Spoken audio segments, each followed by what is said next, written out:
What's going on, guys? Just going on the brand of guys today, coming at you with some really interesting information from an interview with Kotaku and Mr. Aonuma, of course, the producer of the Legend of Zelda series.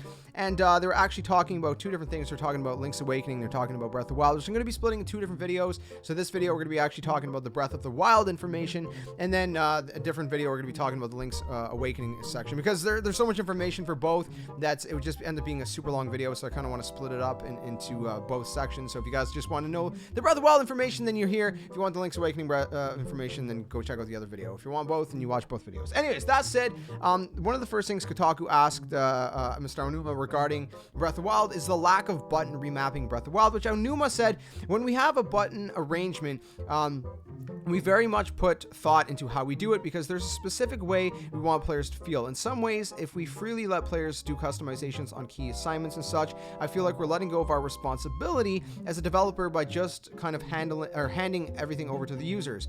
We have something in mind for everybody when we play the game, so that's what we hope players experience and enjoy as well. But we can also understand that players have a desire for free customization. Furthermore, Kotaku says also physically disabled players might not be able to play the way developers intended. So Aonuma says definitely that's a very good point, and that's something we'll keep in mind moving forward, thinking about that. Specifically on innovations in Zelda, he was asked, Mr. Aonuma was asked what would be, or what do you want your next big innovation to be? And of course, Aonuma said, I can't tell you, because of course he has, they have ideas and they can't share these ideas, those are secrets. So then he was followed up with a question saying, from a big picture perspective, similar to the idea of reconstructing puzzles in a Zelda game, that's a good challenge. What's the next big challenge for you? And again, Aonuma says, one thing we learned from Breath of the Wild is that when we focused on creating a dungeon that has multiple solutions, it turned into this great title. That's one thing I want to polish up and use for inspiration going forward. So that kind of makes me think, what are they going to do with dungeons? I really do want to see classic dungeons return. As much as I did like the dungeons, I don't even know if you can really call them dungeons, but the quote-unquote dungeons of Breath of the Wild, they were a lot of fun first time through. They're not very memorable in my opinion, and the puzzles were cool the first time, but personally I prefer thematic dungeons, and I think a lot of people kind of miss that about this title. So I'm really hoping, and it seems from the trailer, that we're going to be getting thematic dungeons returning in Breath of the Wild's sequel.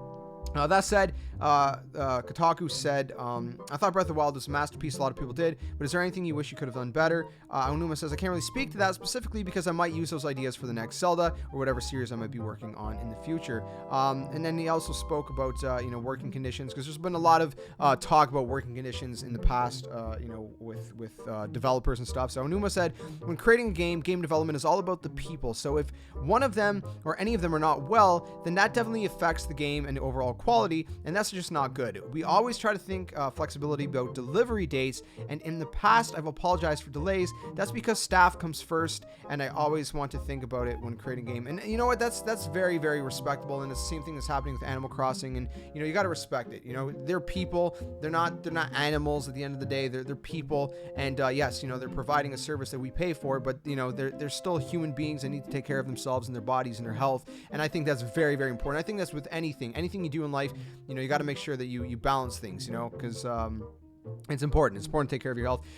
Furthermore, he was asked, did you work long periods of overtime for games like Breath of the Wild? He says, overall, as a Nintendo work culture, we focus on flexibility. So again, he's just reiterating the flexibility thing and the fact that, they want to focus on making sure that everybody uses their energy on something, and that, they have the energy and they have the health, and, that there's a little bit of leeway in the work schedule. So, people don't have to exert themselves too much, and, they can maintain that balance for themselves and things like that. Especially for Breath of the Wild, it was the same, which again, was why it got delayed and things like that. They didn't want anybody to be overexerted, and they were still able to achieve their goal at the end of the day. Furthermore, he was asked about his day-to-day life and things like that. How does he spend his days?